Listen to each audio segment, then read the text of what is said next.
ஒரு விஞ்ஞானி இருந்தார். அவர் பேர் என்னன்னா ஹோ, இதுதான் அவர் பேர். ஒரு ஊசியை கண்டுபிடிக்கணும், அதுக்காக அவர் ரொம்ப காலமா தலையை பிச்சுக்கிட்டு ஆராய்ச்சி பண்ணிட்டு இருந்தார். அது என்ன ஊசி தெரியுமா? இந்த தையல் மிஷின்ல இருக்குல்ல, அந்த ஊசி தான். அவருக்கு பிடிபடாம இருந்த விஷயம் என்னன்னா, அந்த ஊசியோட கூர்மையான பாகத்துல நூலை எப்படி கோக்கிறது, அது எப்படி சேர்க்கறது. அதுல மற்ற ஒரு பாகம் மிஷினுக்கு உள்ள போயிடுது. அதனால அந்த பாகத்துல சாதாரணமா மற்ற ஊசியில நாம செய்யறது மாதிரி நூலை கொண்டு போய் நுழைக்க முடியாது. அப்படியே நுழைச்சாலும் தைக்கிறது எப்படி, அது முடியாத காரியம். இதுதான் அவருக்கு இருந்த பிரச்சனை. ரொம்ப நாள் யோசனை பண்ணி பார்த்தார்.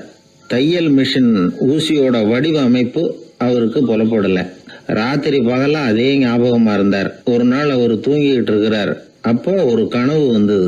எப்படின்னா, அந்த கனவுல அவரை ஒரு மலைஜாதி மக்கள் புடிச்சிட்டு போயிடுறாங்க. கொண்டுட்டு போய் ஒரு இடத்துல கட்டி போட்டுடுறாங்க. அந்த மலைஜாதி மக்களோட அரசன் ஒருத்தன் அவன் வர்றான். அவரை பார்த்து ஒரு உத்தரவு போடுறான். என்ன உத்தரவு தெரியுமா? பொழுது சாயறதுக்குள்ள நீ தையல் மிஷின் ஊசியை கண்டுபிடிக்கணும்.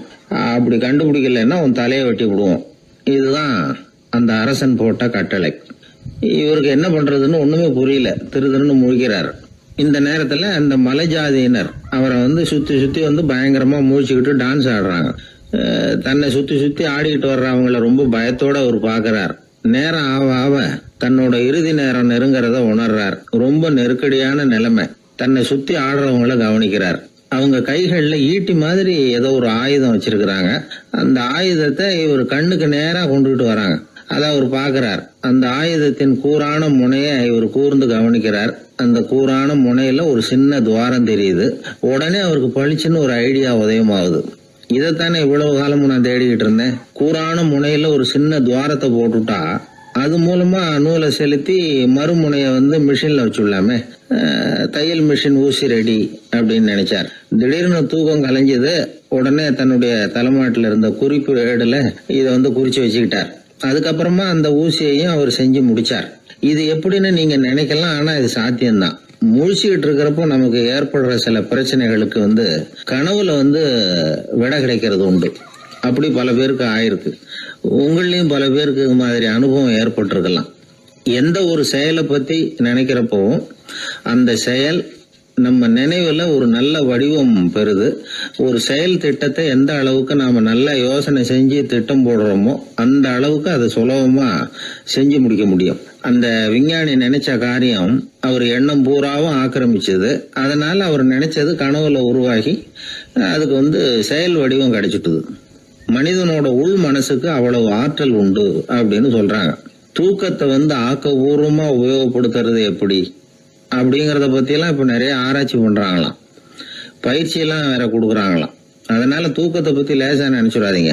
நமக்கு வேண்டியப்பட்ட ஒருத்தர், அவருக்கு தூக்கத்துல நடக்கிற வியாதி, அதுக்காக மருந்து சாப்பிட்டுக்கிட்டு இருந்தார்.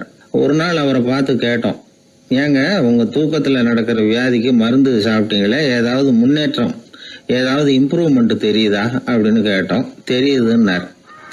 எப்படின்னோ அதுக்கு அவர் சொல்றாரு, முன்னாடி எல்லாம் தூக்கத்துல ஒரு 10 அடி தூரம் நடப்பேன், இப்போலாம் ஒரு 40 அடி வரைக்கும் நடக்கிறேன் அப்படின்னு. ஒருத்தர் இருந்தான், வாழ்க்கையில மகிழ்ச்சியா இருக்கணும்னு ஆசைப்பட்டான். அதுக்கு என்ன வழின்னு 4 பேருகிட்ட யோசனை கேட்டான். பணம் இருந்தா மகிழ்ச்சி தானா வரும், அதனால பணம் சம்பாதிக்கிற வழியை பாரு, அதுக்கப்புறம் நீ தேடிட்டு இருக்கிற மகிழ்ச்சி உன்னை தேடிட்டு சேரும்னாங்க. அப்படின்னா மகிழ்ச்சி இருக்கிற இடம் பணம் தான் அப்படின்னு அவன் முடிவு பண்ணிக்கிட்டான். அதை சேர்க்க ஆரம்பிச்சான். கொஞ்ச நாள்ல பெரிய ஆளாயிட்டான். செல்வம் நிறைய சேர்ந்து போச்சு. இப்போ அவனுக்கு மகிழ்ச்சி கிடைக்கல. மறுபடியும் நண்பர்கள் கிட்ட யோசனை கேட்டான். பணம் சேர்த்தா மட்டும் இன்பம் வந்துடாது, அதை செலவு பண்ணு, பணம் மூலமா இன்பத்தை தேடு, கிடைக்கும் அப்படின்னு யோசனை சொன்னாங்க. உடனே அந்த பணத்தை எடுத்துக்கிட்டு ஊர் பூரா சுத்தினான். வெளிநாடுகள்லாம் போனான், சுத்தி பார்த்தான். அப்புறம் அவனுக்கு விருப்பமானதையெல்லாம் வாங்கி சாப்பிட்டு பார்த்தான். மது, போதை பழக்கம், இப்படி எதுலயும் ஈடுபட்டு பார்த்தான். கல்யாணம் பண்ணிக்கிட்டான், குடும்பம் நடத்தினான். எப்படி இருந்தாலும் அவன் எதிர்பார்க்கிற மகிழ்ச்சி அவனுக்கு கிடைக்கல. அதனால மகிழ்ச்சிங்கிறது எங்க இருக்குங்கிற ரகசியத்தை அவனால கண்டுபிடிக்கவே முடியல. கடைசியா ஒரு பெரியவர்கிட்ட யோசனை கேட்டான். அவர் சொன்னார், இல்லறத்திலேயும் உனக்கு மகிழ்ச்சி கிடைக்கலன்னா உனக்கு துறவரத்துலதான் அது கிடைக்கும்னு நினைக்கிறேன். சரி, அதையும் தான் முயற்சி பண்ணி பாப்போமே அப்படின்னு அவன் முடிவு பண்ணிக்கிட்டான். துறவரம்னா சும்மாவா? எல்லாத்துக்கும் அவன் துணிஞ்சுட்டான். வீட்டுல இருந்த நகை, பணம், பவுனு, வைரம், வைடூரியம் எல்லாத்தையும் ஒரு மூட்டையா கட்டி எடுத்துக்கிட்டான். ஒரு யோகியை தேடிட்டு போனான். அவர் காலடியில கொண்டுட்டு போய் வச்சான். அவர் நிமிர்ந்து பார்த்தார். என்ன இதெல்லாம்னார். இதெல்லாம் இனிமே எனக்கு தேவையில்லைன்னா. சரி, அப்படின்னா உனக்கு என்னதான் தேவைன்னார். எனக்கு மகிழ்ச்சி தேவை, மன அமைதி தேவைன்னா. அந்த யோகி தன்னுடைய காலடியில் இருந்த மூட்டையை பிரிச்சு பார்த்தார். உள்ள தங்கம், வைரம், நகை, பணம் எல்லாம் இருக்கு. அவ்வளவுதான். அவசரமா அதை சுருட்டி எடுத்துக்கிட்டார். தலையில வச்சுட்டு ஒரே ஓட்டமா ஓட ஆரம்பிச்சுட்டார். இவனுக்கு அதிர்ச்சியா போட்டுது. அடடா, இந்த ஆளு போலி ஆசாமி போல இருக்க, ஏமாந்துட்டோமே அப்படின்னு நினைச்சான். வருத்தப்பட்டான். அந்த துக்கம் ஆத்திரமா மாறிச்சு. உடனே அந்த யோகியை துரத்த ஆரம்பிச்சான். அவரு ஒரே ஓட்டமா ஓடுறார். சந்து பூந்தெல்லாம் நுழைஞ்சு ஓடுறார். இவனும் விடாம துரத்துறான். கடைசியா அந்த யோகி மூச்சு இறக்க ஒரு இடத்துல வந்து நின்னார். அது எந்த இடம்னா ஒரு புறப்பட்ட இடம். எங்க இருந்து ஓட ஆரம்பிச்சாரோ அங்கே வந்து நின்னார். துரத்திட்டு வந்தவனும் ஓடி வந்து நின்னான். இப்ப அந்த யோகி சொன்னார், என்னப்பா பயந்துட்டியா? இந்தா உன்னோட செல்வம், நீயே வச்சுக்கோ அப்படின்னு சொல்லி மூட்டையை திருப்பி கொடுத்தார். கைவிட்டு போன தங்கமும், வைரமும், பணமும் திரும்ப கிடைச்சிட்டுதுங்கிறதுல அவனுக்கு ஏகப்பட்ட மகிழ்ச்சி. இப்போ மறுபடியும் அந்த யோகி சொல்றார், நீ வர்றதுக்கு முன்னாடி கூட இந்த தங்கமும் வைரமும் உங்ககிட்டதான் இருந்தது. ஆனா அப்போ உனக்கு மகிழ்ச்சி இல்ல. இப்போ உங்ககிட்ட இருக்கிறதும் அதே தங்கமும் வைரமும் தான். ஆனா இப்போ உன் மனசுல மகிழ்ச்சி இருக்கு. இதுல இருந்து என்ன தெரியுது? மகிழ்ச்சிங்கிறது வெளியில இல்ல, உள்ள இருக்கு. அது நம்ம மனசுல இருக்கு. இதை நல்லா புரிஞ்சுக்கணும். தங்கத்தையும் வைரத்தையும் மூட்டை கட்டி தலையில வச்சுக்கிட்டு அலைஞ்சானே, அவன் மாதிரிதான் நம்மள பல பேருக்கும் மகிழ்ச்சி எங்க இருக்குங்கிற உண்மை புரியறது இல்ல. அதனாலதான் பல சமயங்கள்ல நாம மகிழ்ச்சிக்காக அடுத்தவங்களை சார்ந்து இருக்கிறோம். நமக்கு வேண்டியப்பட்ட ஒருத்தன் பணம், நகை எல்லாத்தையும் ஒரு மூட்டையா கட்டி எடுத்துக்கிட்டு ஒருத்தர் காலடியில வச்சான். இது எனக்கு தேவையில்லைன்னா. உனக்கு என்னதான் தேவைன்னார் அவர். எனக்கு மன அமைதி தேவைன்னா. உனக்கு மன அமைதி தேவைப்படுகிற அளவுக்கு இப்ப என்ன ஆயிட்டுதுன்னார் அவர். வேற ஒண்ணும் இல்ல, இந்த பணத்தையும் நகையையும் நான் யாரு வீட்டுல எடுத்தனோ அந்த வீட்டுக்காரங்க இப்ப என் பின்னாடி துரத்திட்டு வந்துட்டு இருக்கிறாங்க, அவ்வளவுதான் அப்படின்னு நானா. மகிழ்ச்சியை தேடுகிறவர்கள் இந்த உலகத்துல அதிகம். அது எங்க இருக்குன்னு புரிந்து கொண்டவர்கள் ரொம்ப குறைவு. எது உண்மையான மகிழ்ச்சி அப்படிங்கறத புரிஞ்சுக்கிட்டு அதுக்கு தகுந்த மாதிரி நம்முடைய வாழ்க்கையை அமைச்சுக்கணும். ஒரு குழந்தை அம்மா கிட்ட போச்சு, அம்மா என்ன தூக்கிக்க. உடனே அந்த அம்மா அந்த குழந்தைய தூக்கி இடுப்புல வச்சுக்கிறாங்க. எந்த பக்கம் வச்சுக்கிறாங்க? இடது பக்கம். பொதுவா குழந்தைய தூக்குறவங்க யாரும் வலது பக்கம் இடுப்புல வச்சுக்கிறது இல்ல. விவரம் தெரியாத சில ஆம்பளைகளை அப்படி தூக்கி வச்சுக்கிட்டு அலையிறது உண்டு. ரொம்ப காலமாவே குழந்தைகளை இடுப்புல இடது பக்கமா வச்சிருக்கிற பழக்கம் தான் இருந்து வந்திருக்குது. இதுக்கு ஆய்வாளர்கள் என்ன காரணம் சொல்றாங்க தெரியுமா? அப்படி இருந்தாதான் குழந்தை சொல்றத, குழந்தை நினைக்கிறத தாயினால நல்லா உணர முடியுதாம். இடது பகுதி ஆட்சி பண்றது, குறிப்பா காதின் தலைமையாக இருக்கிறது வலது பக்கம் தான். அதனால தாய் குழந்தைக்கு பதில் சொல்லவோ, அது என்ன கேக்குதுங்கிறத சீக்கிரமா புரிஞ்சுக்கிட்டு நடந்துக்கவோ அதுதான் சௌரியம் அப்படின்னு ஆய்வாளர்கள் இதுக்கு காரணம் சொல்றாங்க. இதனால என்ன ஆகுதான்? தாய்க்கும் குழந்தைக்கும் நெருக்கம் அதிகமாகுதான், குழந்தைக்கும் பாதுகாப்பு அதிகமா. அது மட்டும் இல்ல, ஒரு தாய் தன்னுடைய குழந்தைய இடுப்புல சுமக்கிறதுனால அவள் நினைக்கிறத, அவளோட இதய துடிப்ப குழந்தை உணர்தான். 9 மாதத்துக்கு அதிகமா இருந்த இடம் இல்லையா, அதனால அவளை பத்தி நல்லா அறிந்து கொள்ளுகிற வாய்ப்பும் குழந்தைக்கு கிடைக்குது. நம்ம முன்னோர்கள் ரொம்ப காலத்துக்கு முன்னாடியே வலது கைய பார்க்க ஆரம்பிச்சிட்டாங்களாம். அவங்க பயன்படுத்திய கல் ஆயுதங்கள்லாம் வலது பக்கமா தான் தீட்டப்பட்டிருக்குது. அதுல இருந்து நமக்கு என்ன தெரியுதுன்னா, வலது கையை தான் உபயோகப்படுத்தி இருக்கிறாங்கிறது தெரியுது. இப்படி எல்லாம் இருந்தா கூட இன்னைக்கு நம்மள 10ல் ஒருத்தருக்கு ஒரு பழக்கம் உண்டு, அது இடது கை பழக்கம். ஆனாலும் 2 கைகளும் ஒற்றுமையா இருக்கிறதுக்கு தான் ரொம்பவும் முயற்சி பண்ணுதான். இப்போ வலது கை பழக்கம் உள்ளவங்க பேசுறதுக்கு, எழுதுறதுக்கு, செயல்படுத்துற தலைமையகம் தலையின் பின்புறம் பிடரியில் இருக்குது. இடது கை பழக்கம் உள்ளவங்களுக்கு மூளையில 2 பக்கங்கள்லயும் தலைமையகம் இருக்குது.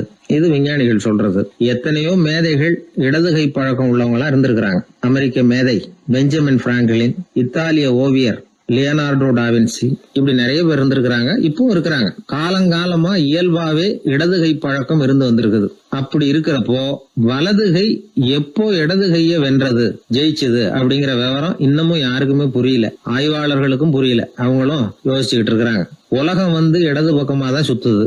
வானத்துல இருக்கிற வெள்ளி வீதி, அப்புறம் அணுவுல இருக்கிற துணுக்குகள், உடம்புல இருக்கிற அமினோ அமிலம், இப்படி எல்லாமே இடதுபுறமா தான் இயங்கிட்டு இருக்குது. இவ்வளவு செய்திகள் இடது கைக்கு ஆதரவா இருக்கிறப்போ அது எப்படி வலது கை கிட்ட ஏமாந்தது அப்படிங்கிற ரகசியம் இன்னமும் யாருக்கும் தெரியலையா. இது சம்பந்தமா ஆராய்ச்சி பண்றவங்களுக்கு இது இன்னமும் ஒரு பிரச்சனையா தான் இருக்குதாம். இப்படி இடது கை ஒதுங்கிட்டதுனால இப்பெல்லாம் வலது கைக்கு தான் மரியாதை அதிகமா போச்சு. ஒரு ஆசாமி இடது கையில கட்டு போட்டுட்டு வந்தானா, கையில என்னப்பா கட்டுன்னு விசாரிச்சிருக்கிறார் ஒருத்தர்.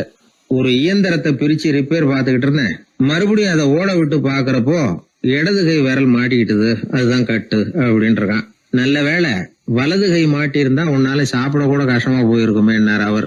இதுக்கு அவன் சொன்னானா, முதல்ல வலது கை தாங்க மாட்டிக்க இருந்தது, நான் தான் உடனே புத்திசாலித்தனமா அதை இழுத்துக்கிட்டு இடது கையை கொடுத்தேன் அப்படின்றான். இவன் எப்பேற்பட்ட புத்திசாலி பாருங்க. இந்த வலது கை இடது கைங்கிறத பத்தி அறிவியல் ஆராய்ச்சி ஒரு பக்கம் இருந்தாலும் கை சுத்தமா இருக்கணும், இது வாழ்க்கைக்கு முக்கியம். உண்மை, உழைப்பு, நேர்மை இதெல்லாம் இருந்தாதான் வாழ்க்கையில முன்னேற முடியும். அதனால இந்த இடது கை பழக்கம் வலது கை பழக்கம் எது எப்படி இருந்தாலும் அது ஒருத்தருடைய புத்திசாலித்தனத்தை பாதிக்கிறது இல்ல. அதனால வாழ்க்கையில முன்னேறதுக்கு இது ஒரு இடைஞ்சலா இருக்கிறது இல்ல. நாம நம்ம உடம்பையும் புரிஞ்சுக்குவோம், மனசையும் புரிஞ்சுக்குவோம். அப்படி புரிந்து கொண்டு வாழ்க்கையில முன்னேறுவோம். நாம யாரு, நம்ம தகுதி என்ன அப்படிங்கிற நினைப்பு எப்பவும் நமக்கு இருக்கணும். தகுதிக்கு மீறிய நினைப்பு தான் பல சமயங்களில் நம்மளை சிக்கலில் கொண்டு போய் விட்டுடுது. ஒரு பூனை இருந்து தான் அது தன்னை ஒரு பூனைன்னு தானே நினைக்கணும், அப்படி நினைக்கல. தன்னை ஒரு புலின்னு நினச்சிக்கிட்டு இருந்தது. தன்னை பற்றின தகுதிக்கு மீறிய நினைப்போடு அந்த பூனை அப்படியே நடந்து போய்கிட்டு இருந்ததுதான். அப்போது வழியில் ஒரு பெரிய யானை அது அமைதியாக நின்றுக்கிட்டு இருந்தது. இந்த யானை ரொம்ப பொறுமையாக நின்றுக்கிட்டு இருக்கிறது இந்த பூனைக்கு ஒரு மாதிரியாக தெரிஞ்சிருக்கு. ஏன்னா பொறுமையாக ஒருத்தர் இருந்தால் அவங்கக்கிட்ட போய் ஏதாவது வாலாட்டி பார்க்கலாம்னு ஒரு ஆசை வருதில்ல. அது மாதிரி பொறுமையாக நின்றுக்கிட்டு இருக்கிறது பூனைக்கு அதுக்கிட்ட போய் கொஞ்சம் வாலாட்டி பார்க்கலாமே அப்படின்னு ஒரு ஆசை. உலக இயல்பு தானே அது. இந்த பூனை ரொம்ப நல்ல புள்ள மாதிரி அந்த யானை இருக்கிற பக்கமாக போகுது. அந்த யானையை சுற்றி சுற்றி வருது, உத்து பார்க்குது, வாய் துருதுருக்குது, வம்பு வளர்க்க ஆரம்பிக்குது. அந்த யானைகிட்ட போய் என்ன கேட்குது தெரியுமா? எல்லாருக்கும் ஒரு பக்கம்தான் வால் இருக்கும், ஆனால் உனக்கு என்ன இப்படி ரெண்டு பக்கமும் வால் இருக்கிறது மாதிரி இருக்கே அப்படிங்குது. இது வேண்டாத வேலை தானே. இருந்தாலும் அந்த யானை பொறுமையாக பதில் சொல்லுது. அப்படி இல்லை, பின்னாடி இருக்கிறது தான் வால், முன்னாடி இருக்கிறது தும்பிக்கை அப்படிங்குது. அதோடு விட்டுற வேண்டியது தானே, விடலை இந்த பூனை. அது சரி, தும்பிக்கை ஏன் அப்படி உருண்டையாக பெரிய தூணு மாதிரி இருக்குது, அது என்னத்துக்கு அப்படிங்குது. இதுக்கும் அந்த யானை பொறுமையாக பதில் சொல்லுது. ஓ, அதை கேட்குறியா? ஊற்றில் தண்ணி இருக்கும்ல, அதை உறிஞ்சி குடிக்கிறதுக்காக அப்படி இருக்குது அது அப்படின்னுது. சரி, எல்லாருக்கும் பல்லு வாய்க்குள்ளே தானே இருக்கும், உனக்கு என்ன வெளியிலே இருக்குது, அதுவும் இல்லாமல் இவ்வளவு பெருசாக இவ்வளவு நீளமாக இருக்குது அப்படின்னு கேட்குது பூனை. இவ்வளவு கேள்விக்கும் பொறுமையாக பதில் சொல்லிக்கிட்டே வருது அந்த யானை. பல்லு ஏன் வெளியில் நீட்டிகிட்டு இருக்குன்னு கேட்குதுல்ல, அதுக்கு அது என்ன பதில் சொல்லுதுன்னா, அதுவா ஒரு புலி என்கிட்ட வாலாட்டுதுன்னு வச்சுக்கா, அந்த சமயத்தில் அதை தாக்கிறதுக்காக இது இப்படி இருக்குது அப்படின்னு சொல்லிச்சான். இதை கேட்டதும் பூனை உழுந்து உழுந்து சிரிக்க ஆரம்பிச்சுட்டு தான் அலட்சியமாக. ஏன் சிரிக்கிறேன்னு கேட்டிருக்கு. என்னமோ பாயறது மாதிரி பேசுறிய, மலை எங்கேயாவது பாயறது உண்டா? நீ கருப்பாக பெருசாக இருக்கிற மலை மாதிரி இருக்கிற, உன்னால் எப்படி பாய முடியும், அது முடியாத காரியம் அப்படின்னு சொல்லிவிட்டு மறுபடியும் சிரிக்குது இந்த பூனை. என் உடம்பை பார்த்துட்டு தானே மலைன்னு சொல்கிற, நான் பாய வேண்டிய அவசியம் இல்லை, என்னுடைய எதிரியை பாய வச்சுருவேன் அப்படின்ட்டுருக்கு. எப்படி பாய வைப்பேன்னு கேட்டுதான் பூனை. இந்த ஒன்றை பாய வைக்கிறேன் பார் அப்படின்னு சொல்லி அந்த பூனையை அப்படியே தும்பிக்கையால் லேசாக தூக்கி வேகமாக விட்டெறிஞ்சுதான். எங்கேயோ போய் தூரத்தில் பொத்துன்னு விழுந்தது அந்த பூனை. அப்பாடான்னு இடுப்பை பிடிச்சிக்கிட்டே எழுந்திரிச்சு நின்று பார்க்குது. தூரத்தில் அந்த யானை இன்னமும் பொறுமையாக ஆனால் கம்பீரமாக நின்றுக்கிட்டு இருக்குது. இப்போ தான் அந்த பூனைக்கு ஞானோதயம் பிறக்குதான். யானை பாய வேண்டிய அவசியம் இல்லை, அதுக்கு நீளமாக தும்பிக்கை இருக்குது அப்படிங்கிறத அது புரிஞ்சுக்கிட்டு தான். வலியாரிடம் வாயாடக்கூடாது அப்படிங்கிற பாடத்தை இந்த பூனை கற்றுக்கிட்டது. இந்த காட்சி பாவேந்தர் பாரதிதாசன் கைவண்ணத்தில் ஒரு கவிதையாக உருவெடுத்து வருது. பாவேந்தர் எழுதின கவிதை என்ன தெரியுமா? இரண்டு பக்கமும் வாலா என்றது பூனை, எதிரிலே தும்பிக்கை என்றது யானை, உருண்ட துதிக்க ஏனோ என்றது பூனை, ஊற்று நீரை உறிஞ்ச என்றது யானை, திரண்டு நீண்ட பல் ஏன் என்றது பூனை, சீரும் புலியை தாக்க என்றது யானை, இருண்ட மலை பாயாதென்றது பூனை, எடுத்தெறிந்தது பூனையை போய் யானை. இந்த கவிதையில் ஒரு பாடமும் இருக்குது, படமும் இருக்குது. அதாவது இதை படிக்கவும் முடியுது, பார்க்கவும் முடியுது.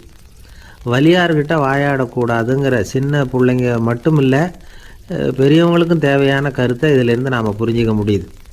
ஒருத்தன் அப்படி தான் ஆத்தங்கரையில் பொறுமையாக உட்காந்துக்கிட்டு இருந்த இன்னொருத்தனை போய் தலையில் கூட்டினான். அவன் பார்த்தான். உடனே ₹1 எடுத்து இவன் கையில் கொடுத்தான். இவனுக்கு ஒன்றும் புரியல.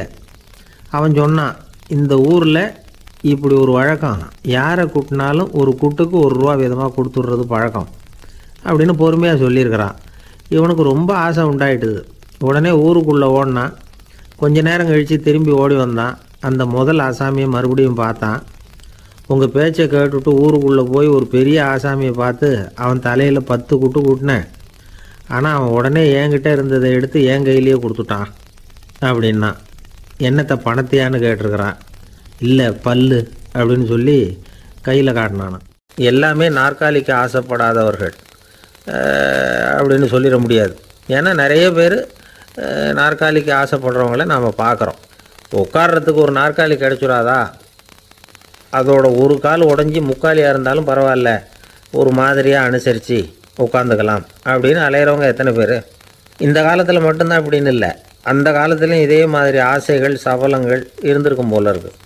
பரமசிவன் வசிஷ்டருக்கு ஒரு விசேஷமான ஆசனத்தை கொடுத்துருந்தாராம். சரி, அப்படி என்ன அதில் விசேஷம்னா, வசிஷ்டர் ஒரு குறிப்பிட்ட இடத்துக்கு போகணும்னு நினச்சி புறப்படுறாருன்னு வச்சுக்கோங்க. அவருக்கு முன்னாடியே இந்த ஆசனம் புறப்பட்டுரும். போய் ஒரு வசதியான இடமா பார்த்து இருந்துக்கும்.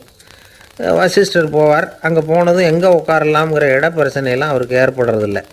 அதுதான் இவருடைய இருக்கை அங்கே முன்னாடியே போய் காத்துக்கிட்டு இருக்குதே. நேராக போவார், அதில் உட்காந்துக்குவார். மற்ற முனிவர்கள்லாம் இதை பார்த்தாங்க. அவங்களுக்கு பொறாமையாக இருந்து தான் எல்லோரும் ஒரு இடத்துல கூடி இதை பற்றி பேசியிருக்கிறாங்க. என்ன இது, நாமளும் அவரை மாதிரி தானே இருக்கிறோம், இருந்தாலும் நமக்கும் அது மாதிரி ஒரு ஆசனம் கிடைக்கலையே அப்படின்னு யோசனை பண்ணியிருக்காங்க. சரி, நேராக பரமசிவன்கிட்டே போவோம், இதை பற்றி கேட்போம் அப்படின்னு நினச்சிக்கிட்டு போனாங்களாம். பரமசிவனை பார்த்துருக்குறாங்க.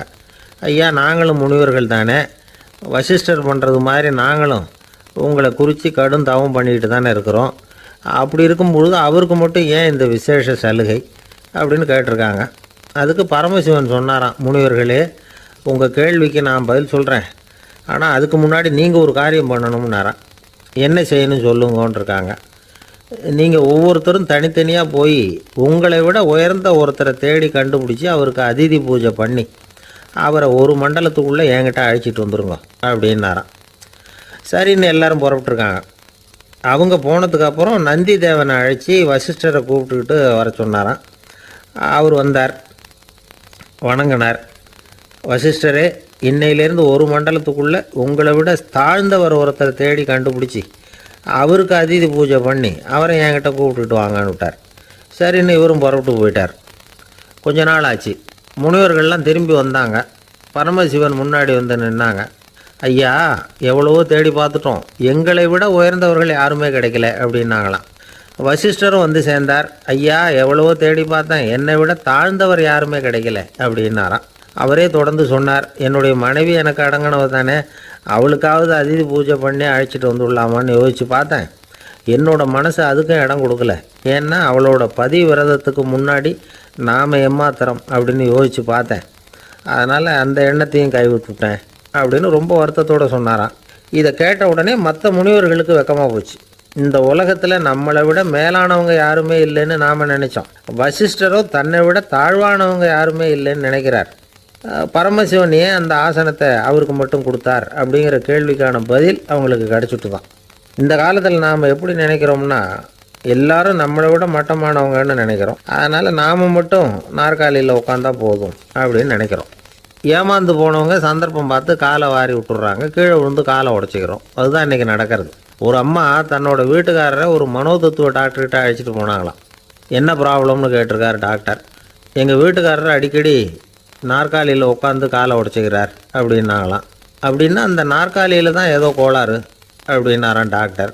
அப்படி இருக்க முடியாது டாக்டர் அப்படின்னாங்களாம் அந்த அம்மா. அது எப்படி அவ்வளோ உறுதியாக சொல்கிறீங்கன்னு கேட்டிருக்கார் அந்த டாக்டர். எங்கள் வீட்டில் நாற்காலியே கிடையாது டாக்டர், இவர் இருக்கிறதா நினச்சிக்கிட்டு உட்கார்றார், அதுதான் ப்ராப்ளம். அப்பா, மின்சார பல்பு ஃபீஸாக போயிட்டுது, வேற ஒன்று வாங்கி மாட்டணும் அப்படின்னா பையன். சரி, போய் புதுசாக ஒன்று வாங்கிட்டு வாடா அப்படின்னு காசு கொடுத்தாரு அப்பா. இவன் ஓடி போய் வாங்கிட்டு வந்தான். அப்பா கிட்ட கொடுத்தான். அவர் மாட்டினார். அதுக்கப்புறம் அவரை பார்த்து ஒரு கேள்வி கேட்டான். ஏன்பா, இந்த பல்பு ஏன் உடைய மாட்டேங்குது அப்படின்னா.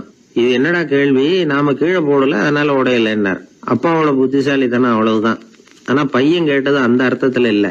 ஒரு மின்சார பல்பு குமிழின் கண்ணாடி இருக்குல்ல, அதோட கனம் எவ்வளவு இருக்கும்? ஒரு 1/2 மில்லிமீட்டர் அவ்வளவுதான் இருக்கும் அந்த கனம். அவ்வளவு மெலிசா இருக்கிற ஒரு கண்ணாடி குமிழ இந்த ஹோல்டர்ல மாற்றம் நம்ம விரலால அழுத்தி புடிச்சு திருக வேண்டியிருக்கு. அந்த சமயத்துல அப்படி செய்யறப்ப அது உடையறது இல்ல. நம்ம விரலோட அழுத்தத்தை தாங்கி நிற்கிற அளவுக்கு அதுக்கு பலம் எங்க இருந்து வந்தது? இதுதான் பையன் கேட்ட கேள்வியோட அர்த்தம். இந்த காலத்து பிள்ளைங்களுக்கு விஞ்ஞான அறிவு அதிகம், அதனால இப்படி எல்லாம் கேள்வி கேட்பாங்க. அப்பாவுக்கு தெரியுதா இல்லையான்னு சோதிக்கிறதுக்காக கூட இப்படி கேட்பாங்க. இந்த மாதிரி சோதனைக்கெல்லாம் இந்த காலத்து அப்பாக்கள் தயாரா இருக்கணும், இல்லைன்னா பையன் அலட்சியமா நினைச்சிருவான். மின்சார பல்பு கண்ணாடி மெலிசா இருந்தாலும் நாம அழுத்தி பிடிக்கிறப்போ அது உடையாம இருக்கிறதுக்கு காரணம் நாம இயற்கையோட ஒரு தத்துவத்தை அதுல பயன்படுத்தி இருக்கிறோம். அது என்ன இயற்கையின் தத்துவம்? அதுதான் முட்டை ஓட்டு தத்துவம். இது இயற்கை உருவாக்குன ஒரு தத்துவம். ஆதி காலத்திலேயே இயற்கை இந்த தத்துவத்தை உருவாக்கி விட்டது. அதாவது பறவைகளோட முட்டை ஓடு எப்படி இருக்கு, அதோட கனம் எவ்வளவு இருக்கும்? மின்சார பல்பு மாதிரி தானே, ரொம்ப மெலிசா தான் இருக்கு. பறவைகள் இனவிருத்திக்காக முட்டை போடணும். அந்த முட்டை எப்படி இருக்கணும்? இயற்கை கொஞ்சம் யோசிச்சு பார்த்தது. முட்டை ஓடு ரொம்ப கனமா தடிமனா இருந்தா உள்ள வளர்ற குஞ்சு அதை உடைச்சிக்கிட்டு வெளியில வர முடியாம போயிடும். அதே நேரத்துல அது ரொம்ப மெலிசா இருந்தா தாய் பறவைகள் அது மேல உட்காந்து அடகாக்குறப்போ உடல் எடை தாங்க முடியாம முட்டைகள் உடைஞ்சு போயிடும். என்ன பண்றது? முட்டை பலமாவும் இருக்கணும், பலம் இல்லாமலும் இருக்கணும். குஞ்சு அதை உடைச்சுக்கிட்டு வெளியில வரணும். தாயால அது உடையக்கூடாது. ஒரே நேரத்துல உறுதியாகவும் உறுதி இல்லாமலும் முட்டை ஓடு அமையணும்னா அது எப்படி சாத்தியம்? இது கொஞ்சம் குழப்பமாவும் நமக்கு புரியாத மாதிரி இருக்குது இல்ல. அதனாலதான் இதை தத்துவம் அப்படின்னு சொல்றோம். முட்டை ஓட்டு தத்துவம் இயற்கை கண்டுபிடிச்ச ஒரு அபூர்வமான அமைப்பு. அதுதான் முட்டை வடிவம். இது தாய் பறவை சுலபமா முட்டை போடுறதுக்கு ஏற்ற ஒரு வடிவம். முட்டை சதுர வடிவமா இருந்தா அதை போடுறதுக்கு எவ்வளவு கஷ்டம். அப்புறம் அது மேல செலுத்தப்படுகிற அழுத்தம் 4 பக்கமும் பரவி விடுது. அதனால அந்த அழுத்தத்துக்கு பலம் குறைஞ்சிருது.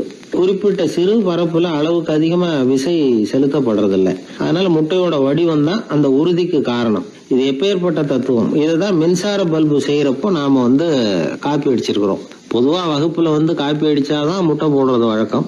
நாம முட்டையே காப்பி அடிச்சிருக்கிறோமே, இது எப்பேற்பட்ட காப்பி. ஒரு ஆசிரியர் வகுப்புல பசங்களை பார்த்து ஒரு கேள்வி கேட்டாராம்.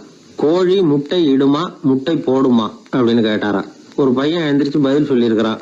கோழி முட்டை இடும், முட்டை போடாது அப்படின்னு சொல்லியிருக்கான். இவன் ஏன் போடாதுன்னு கேட்டாராம் ஆசிரியர். போட்டா உடஞ்சிரும் சார் அப்படின்னு பையன். ஒரு திருடன் ஒரு வீட்டுல போய் திருடணும்னு திட்டம் போட்டான். இருட்டுனதும் போய் திருடணும். ஆனா ராத்திரி ஆனா வாசல் கதவை சாத்தி உள்பக்கம் தாழ்பால் போட்டுருவாங்களே, என்ன பண்றது, எப்படி வீட்டுக்குள்ள போறது? இவன் யோசனை பண்ண ஒரு முடிவுக்கு வந்தான். சரி, பகல் நேரத்திலேயே யாருக்கும் தெரியாம அந்த வீட்டுக்குள்ள நுழைஞ்சிருவோம், அங்க போய் எங்கேயாவது ஒளிஞ்சுக்குவோம், இருட்டுற வரைக்கும் பேசாம இருப்போம். ராத்திரி எல்லாரும் தூங்கினதுக்கு அப்புறம் நைஸா போய் பீரோவை திறந்து இருக்கிறது பூரா எடுத்துக்கிட்டு ஓடியாந்துடலாம் அப்படின்னு திட்டம் போட்டான். அதே மாதிரி ஒரு நாள் மத்தியானத்துக்கு மேல அந்த வீட்டுக்காரன் எங்கேயோ வெளியில புறப்பட்டு போனான். வீட்டுக்கார அம்மா அடுப்பங்கரையில என்னவோ சமைச்சுக்கிட்டு இருந்தாங்க. திருடன் பார்த்தான். இதுதான் சமயம்னு அந்த வீட்டுக்குள்ள மெதுவா நுழைஞ்சிட்டான். எங்க ஒளியலாம்னு பார்த்தா வலது பக்கம் ஒரு ரூம் இருந்தது. அங்க போனான். அங்க ஒரு படுக்கை அறை, அங்க ஒரு பெரிய கட்டில் இருந்தது. அதுக்கு அடியில போய் பதுங்கிட்டான். இருட்டுனது நம்ம வேலையை ஆரம்பிக்கலாம், அது வரைக்கும் பொறுமையா இருக்கணும் அப்படின்னு சொல்லி பேசாம வாயை மூடிட்டு கம்முன்னு இருக்கிறான். ரொம்ப நேரம் கழிச்சு வெளியில போயிருந்த வீட்டுக்காரன் திரும்பி வந்தான். சாப்பிட்டான். லைட்டை நிறுத்தி விட்டு படுத்துட்டான். அந்த அம்மாவும் வேலையெல்லாம் முடிச்சுட்டு படுத்துட்டாங்க. நடு ராத்திரி. விடி விளக்கு லேசா எரிஞ்சுக்கிட்டு இருக்கு. வீட்டுக்காரன் லேசா கண்ணை முழிச்சான். கட்லுக்கு நேரா எதிரில ஒரு கண்ணாடி. அதுல பாக்குறான், கட்லுக்கு கீழே ஒரு திருடன் ஒளிஞ்சு இருக்கிறது தெரிஞ்சு போச்சு. உடனே அவன் திருடன் சத்தம் போடல, யோசனை பண்ணான். மேஜையில இருக்கிற கத்தி எடுத்து கையில வச்சுக்குவோமா அப்படின்னு யோசனை பண்ணான். இந்த சந்தர்ப்பத்துல கத்திய உபயோகப்படுத்துறத விட புத்திய உபயோகப்படுத்துறது தான் சாமர்த்தியம் அப்படின்னு நினைச்சான். உடனே அது பிரகாரம் செயல்பட ஆரம்பிச்சிட்டான். என்ன பண்ணான் தெரியுமா? எதையும் வெளியில காட்டிக்காம ரொம்ப சர்வசாதாரணமா தன்னுடைய மனைவி கிட்ட பேச ஆரம்பிச்சான். மனைவியும் புத்திசாலி, அதனால அவங்களுக்கு தெரியும். அவங்களும் வீட்டுக்காரர் கேட்ட கேள்விக்கு பொருத்தமா பதில் சொல்ல ஆரம்பிச்சாங்க. இவன் கேட்டான், இந்த பாரு, நமக்கு குழந்தை பிறந்தா அதுக்கு கிருஷ்ணமூர்த்தின்னு தான் பேர் வைக்கணும் அப்படின்னா. அதெல்லாம் முடியாது. ஆம்பளை பிள்ளையா இருந்தா ஏகாம்பரம், பொம்பளை பிள்ளையா இருந்தா பங்கஜவல்லி, இதுதான் அவங்க மாமனார் மாமியார் பேர், அதான் வைக்கணும் அப்படின்னாங்க அந்த அம்மா. அதெல்லாம் முடியாது, நான் முடிவு பண்ணிவிட்டேன் கிருஷ்ணமூர்த்தின்னு கத்தனா அவன். இல்ல ஏகாம்பரம் பங்கஜவல்லின்றது இந்த அம்மா. வாதம் முத்தி போச்சு. கிருஷ்ணமூர்த்தி கிருஷ்ணமூர்த்தி கிருஷ்ணமூர்த்தின்னா அவன். ஏகாம்பரம் பங்கஜவல்லி ஏகாம்பரம் பங்கஜவல்லின்னு இவங்க கத்துறாங்க. ஒரே சத்தமா போச்சு. இத கேட்டதும் பக்கத்து வீட்டுல இருந்தவங்க எழுத்த வீட்டுல இருந்தவங்க எல்லாம் எழுந்திரிச்சு ஓடி வந்து இவங்க வீட்டு கதவை தட்ட ஆரம்பிச்சுட்டாங்க. தட தடன்னு. இவன் சாவகாசமா எழுந்திரிச்சு போய் கதவை திறந்தான். என்னங்க இந்த ராத்திரி வேலையில எங்களை எல்லாம் ஏன் கூப்பிட்டீங்க, யாருக்கு என்னாச்சு அப்படின்னு கேட்டாங்க. கேட்டது யாருன்னா பக்கத்து வீட்டு கிருஷ்ணமூர்த்தி, எழுத்த வீட்டு ஏகாம்பரம் பங்கஜவல்லி எல்லாரும். அடடே உங்களை கூப்பிடலீங்க, குழந்தைக்கு பேர் வைக்கிறது சம்பந்தமா எங்களுக்குள்ள சண்டை வந்துட்டுது, அதுதான் விஷயம். வேணும்னா இதை கட்டிலுக்கு அடியில ஒளிஞ்சிட்டு இருக்கிறானே ஒருத்தன், அவனை கூட கேட்டு பாருங்க, அவன் தான் இதுக்கு சாட்சி அப்படிங்கிறான் அந்த ஆளு. உடனே எல்லாரும் விஷயத்த புரிஞ்சுக்கிட்டு திருடனை பிடிச்சி போலீஸ்ல ஒப்படைச்சிட்டாங்களாம். நெருக்கடியான நேரங்கள்ல பதறாம புத்திசாலித்தனமா செயல்படணுங்கிறத தெரிஞ்சுக்கிறதுக்காக இந்த கதை. புத்திசாலித்தனமா செயல்படுற ஒரு குடும்ப தலைவி இருக்காங்க. அவங்க என்ன செய்வாங்க தெரியுமா, எல்லாரும் ராத்திரியானா வீட்டை உள்பக்கமா போட்டு விட்டு தானே படுப்பாங்க. ஆனா அந்த அம்மா என்ன பண்ணுவாங்கன்னா வீட்டை வெளிப்பக்கமா ஒரு பூட்டு போட்டு பூட்டி விடுவாங்க. எழுத்த வீட்டுக்காரங்க கிட்ட சொல்லி தினமும் இப்படி பூட்டி விட சொல்றது பழக்கம். ஏங்க அப்படி செய்யறீங்க, திருடன் சுலபமா உள்ளே வந்துடக்கூடாதுங்கிறதுக்காகவா அப்படின்னு கேட்டாங்க. இல்லைங்க, சுலபமா வெளியில போயிடக்கூடாதுங்கிறதுக்காக அப்படின்னாங்க. என்னங்க சொல்றீங்க அப்படின்னு கேட்டாங்க. ஆமாங்க, இவருக்கு அந்த பழக்கம் உண்டு அப்படின்னு தன்னுடைய வீட்டுக்காரரை காட்டினாங்க. பக்கத்து வீடுகள் பத்திரமா இருக்கணுங்கிறதுக்காக தன்னுடைய வீட்டை பூட்டி வைக்கிறது ஒரு பெரிய விஷயம் தானே. மகாபாரத யுத்தம் முடிஞ்சது. தர்மர் சக்கரவர்த்தி ஆனார். பீஷ்மர் யுத்த பூமியில அம்பு படுக்கையில படுத்து கிடக்கிறார், உயிரை விட போறார். சூரியன் வட திசை அடையிற உத்தராயண புண்ணிய காலத்தை எதிர்பார்த்து காத்துக்கிட்டு இருக்கிறார். அந்த சமயத்துல தர்மர் கண்ணங்கிட்ட அனுமதி வாங்கிட்டு பீஷ்மரை பாக்கிறதுக்காக குருக்ஷேத்திரத்துக்கு வர்றார். தம்பிமார்கள் திரௌபதி எல்லாரும் கூட வர்றாங்க. பீஷ்மரை பார்த்து எல்லாரும் வணங்குறாங்க. யுதிஷ்டர் பீஷ்மர்கிட்ட வர்ணம், ஆசிரமம், மக்கள் கடமை, அரசருடைய கடமை, இது மாதிரி விஷயங்களை பத்தி நிறைய கேள்விகள்லாம் கேட்கிறார். அவரும் ஒவ்வொன்னா கேட்டுக்கிட்டு இருக்கிறாரு. பீஷ்மரும் அதுக்கு தகுந்த பதில் சொல்லிட்டு இருக்கிறார். இப்படி பீஷ்மர் யுதிஷ்டருக்கு தர்மோபதேசம் செஞ்சுக்கிட்டு இருக்கிறப்போ திரௌபதிக்கு சிரிப்பு வந்துட்டுதான். கழுக்குன்னு அந்த அம்மா சிரிச்சுட்டாங்க. அந்த சத்தத்தை கேட்ட பீஷ்மர் தர்மோபதேசத்தை பாதியில நிறுத்தினார். திரௌபதியை பார்த்தார். மகளே ஏம்மா சிரிச்சேன்னு கேட்டார். என்ன மன்னிச்சிருங்க பிதாமகரே, ஏதோ தெரியாம சிரிச்சுட்டேன்னாங்க அவங்க. குழந்தாய், உன்ன மாதிரியே உள்ள உத்தம பெண்கள் காரணம் இல்லாம பலர் முன்னிலையில இப்படி சிரிக்க மாட்டாங்க, வெக்கப்படாம விஷயத்தை சொல்லுன்னாரு அவர். திரௌபதிக்கு கண் கலங்க ஆரம்பிச்சு. சுவாமி, நீங்க இப்போ இவ்வளவு தர்மோபதேசம் பண்ணிட்டு இருக்கிறீங்க, இத பாக்குறப்ப எனக்கு திடீர்னு ஒரு சந்தேகம் வந்துட்டுது. அதாவது இன்னைக்கு தர்மத்துக்கு இவ்வளவு சிறந்த விளக்கத்தை கொடுக்கிற இதே பிதாமகர் அன்னைக்கு கௌரவர் சபையில துச்சாதனன் என்ன மானபங்கப்படுத்த முயற்சி பண்ணினப்போ வாய் மூடி மௌனமா பாத்துக்கிட்டு சும்மா தானே இருந்தார். அந்த சமயத்துல இவ்வளவு ஞானத்தையும் எங்கே விட்டு வச்சிருந்தார்? ஒருவேளை அதுக்கப்புறம் தான் இந்த தர்ம விஷயங்களை எல்லாம் கத்துக்கிட்டாரா அப்படின்னு யோசிச்சுட்டு இருக்கிறேன். அப்படி யோசிச்சப்போதான் அந்த சிரிப்பு வந்துட்டுது, என்ன மன்னிச்சிருங்க அப்படின்னாங்களாம். பிதாமகர் இதுக்கு அமைதியா பதில் சொல்ல ஆரம்பிச்சார். குழந்தாய், உன்னோட கேள்வி நியாயமானதுதான். இதுல உன்னை நான் மன்னிக்கிறதுக்கு என்னமா இருக்கு? துரியோதனன் சபையில நான் இருந்தப்போ எனக்கு அந்த அறிவு இருக்கதான் செய்தது.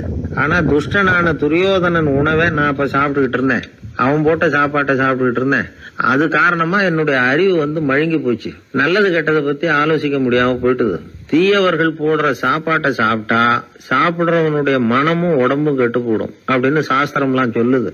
ஆனா இப்போ போர்ல அர்ஜுனன் என் மேல எய்த அம்புகளால என் உடம்புல இருந்த ரத்தம் எல்லாம் வெளியேறி போச்சு. கெட்ட உணவை சாப்பிட்டதுனால உண்டான ரத்தம் பூராவும் இப்போ உடம்பு விட்டு வெளில போயிட்டுது. அதனால என் புத்தியும் தெளிஞ்சுட்டுது. அதனாலதான் இப்போ இந்த அளவுக்கு தர்மத்தின் தத்துவங்களை சரியா எடுத்து சொல்ல முடிஞ்சது அப்படின்னு பீஷ்மர். இதுல இருந்து நாம தெரிஞ்சுக்க வேண்டியது என்னன்னா, யாரு சாப்பிட கூப்பிட்டாலும் உடனே முண்டி அடிச்சுக்கிட்டு கிளம்பி போய் முதல் பந்தியில உட்காந்துடக்கூடாது. சாப்பிடுற கூப்பிடுறவங்க எப்படிப்பட்டவங்க, நல்லவங்களா கெட்டவங்களா அப்படின்னு எல்லாம் யோசிச்சு பாக்கணுமா. கெட்ட எண்ணத்தோட போடப்படுகிற சாப்பாடு புத்தியை மழுங்கடிச்சிரும் அப்படிங்கறது ஒரு பெரிய இந்த காலத்துல பெரியவங்க சொல்ற ஒரு உண்மை. எத்தனையோ பேர் பெரிய உத்தியோகத்துல இருக்கிறவங்கள விருந்துக்கு கூப்பிட்டு சாப்பிட்டு முடிச்ச கையோட முக்கியமான பேப்பர்ல எல்லாம் கையெழுத்து வாங்கிட்டு விட்டுருவாங்களே. கூப்பிடுறவங்க மனசை புரிஞ்சுக்கிட்டு அதுக்கப்புறம் போறதா வேண்டாமா அப்படிங்கறத முடிவு பண்ணணும். சாப்பாட்டுல அவ்வளவு விஷயம் இருக்குது. பீஷ்மருக்கே அந்த நிலைமைன்னா நாமெல்லாம் ஏமாத்திரம். சில சந்தர்ப்பங்கள்ல சாப்பாடு புத்தியில ஒரு தெளிவு உண்டாக்குறதும் உண்டு. ஒரு ஊருக்கு ஒரு பெரிய மகான் வந்தார். அவர் சாப்பிடுறதே இல்ல, எப்போவாவது கொஞ்சம் தண்ணி பால் அவ்வளவுதான். ருசியெல்லாம் கடந்தவர். அவர்கிட்ட எல்லாரும் போய் ஆசீர்வாதம் வாங்கினாங்க. அந்த ஊர்ல ஒரு ஹோட்டல், அதோட முதலாளி ஒருத்தர், அவரும் அந்த மகான் கிட்ட ஆசீர்வாதம் வாங்கறதுக்காக போனார். அவரு முன்னாடி போய் பணிவா நின்னார். துண்டை இடுப்புல கட்டிக்கிட்டு காலில் விழறதுக்காக போனார். அதுக்கு முன்னாடி அந்த மகான் எழுந்திருச்சு இவர் காலில் விழுந்துட்டார்.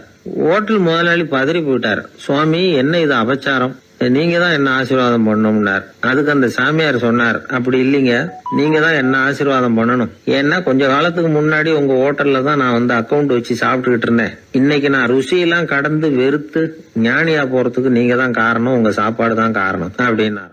பத்திரிகையில வர்ற செய்திகளை கூட நகைச்சுவையா சொல்றது உண்டு. அதாவது அதை நேரடியா சொன்னா வானொலியில அனுமதிக்க மாட்டாங்க சில விஷயங்களை. அது சின்னாருக்கு கௌரவ குறைச்சல், அது வேடிக்கை கலந்து நகைச்சுவோடு சொல்லும் பொழுது அதை அனுமதிச்சிருவாங்க. அப்ப அந்த விசாரணை கமிஷன் அது இது நிறைய நடந்துகிட்டு இருந்தது. டெல்லியில இருந்து அமலாக்க பிரிவு அதிகாரிகள்லாம் வராங்க போறாங்கன்னு பத்திரிகையில அமர்க்கலப்பட்ட இடம். அந்த நேரம் வந்து நான் ஒரு ரேடியோவில் ஒரு செய்தியை தயார் பண்றோம். அப்ப என்ன பண்ணேன்னா, இது மாதிரி அந்த பத்திரிகை செய்தியை வச்சுக்கிட்டே ஒரு செய்தி சொன்னோம், இன்னொரு தகவல் சொல்லி. என்னன்னா, ஒருத்தன் வந்து தமிழ்நாட்டுல ஒரு ஆள், அவன் திடீர்னு வந்து கோடீஸ்வரன் ஆயிட்டான். நேற்று வரைக்கும் சாதாரணமா இருந்தா இன்னைக்கு கோடீஸ்வரன் ஆயிட்டான். டெல்லியில இருந்து 2 அதிகாரிகள் வராங்க, எப்படி அவன் பணம் சேர்த்தான்னு கண்டுபிடிக்கிறதுக்கு. அவனை கூப்பிட்டு 2 அதிகாரிகளும் எப்படிடா பணம் சேர்த்த? நான் ஒன்னும் தப்பான வழியில பணம் சேர்க்கல சார், நான் வந்து பந்தயம் கட்டியே பணக்காரன் ஆயிட்டேன். பந்தயம் கட்டி எப்படிடா பணக்காரன் ஆக முடியும் அப்படின்னா, நீங்க நம்புங்க சார், நான் பந்தயம் கட்டி தான் பணக்காரன், தப்பான வழியில சேரல சார். பந்தயம் கட்டி எப்படிடா கோடீஸ்வரன் ஆனேன் அப்படின்னா, நாங்க நம்ப முடியாதுன்னு இருக்கான் விசாரிக்க வந்தவன். அப்படின்னா உங்ககிட்ட ஒரு பந்தயம் கட்டட்டோமான் இருக்கான்.